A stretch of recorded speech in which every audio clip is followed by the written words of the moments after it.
Narito na ang PTV Balita ngayon. Lumakas pa ang Bagyong Marce habang mabagal na kumikilos pahilagang kanluran ng Cagayan. Huling namataan ang sentro ng bagyo sa layong 305 kilometers east ng Cutugegaraw City, Cagayan. Taglay nito ang lakas ng hangin nga abot sa 150 kilometers per hour at pagbugso nga abot sa 185 kilometers per hour. Dahil dito nakataas ang signal number 3 sa northeastern portion ng mainland Cagayan.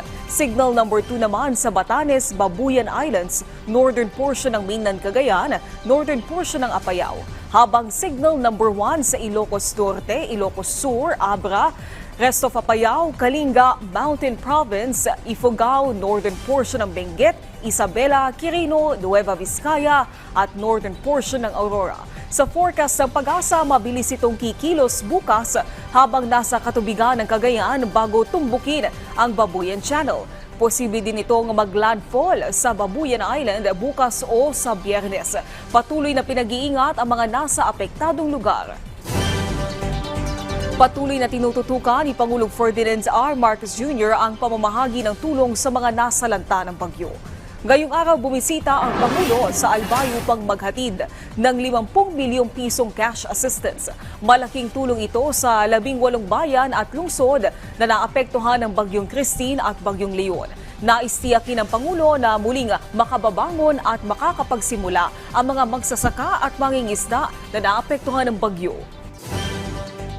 Una kaming napunta rito ay pinag-usapan natin was the relief goods, yung rescue, lahat. Ngayon na medyo nalampasan na natin yung phase na yon, andito naman tayo para bibigyan ng tulong yung mga nasiraan ng hanapbuhay, lalo na yung ating mga magsasaka at yung ating mga mangingisda. Dahil alam naman natin, pagdaan ng bagyo, pagdaan ng ganitong klaseng baha, ay ang daming nasisirang tanim, ang daming nasisirang mga fish pen. Nakita nga namin ito nung unang bisita namin dito. Kaya sabi ko, hindi lamang yung binibigay ng Department of Agriculture, ngunit idadagdag pa natin na naghanap pa kami ng pondo galing na sa Office of the President para matulungan. Mahigit 500 retailer at reseller ng illegal na vape ang sinita ng Bureau of Internal Revenue dahil sa mga paglabag.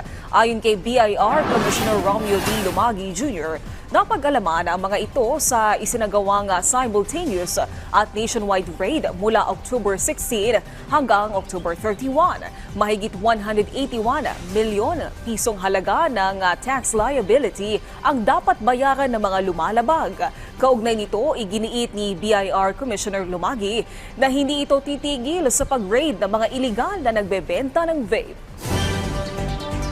At yan ang mga balita sa oras na ito. Para sa iba pang update, i-follow at i-like kami sa aming social media sites at PTV PH. Ako po si Naomi Tiburcio para sa Pambansang TV sa Bagong Pilipinas.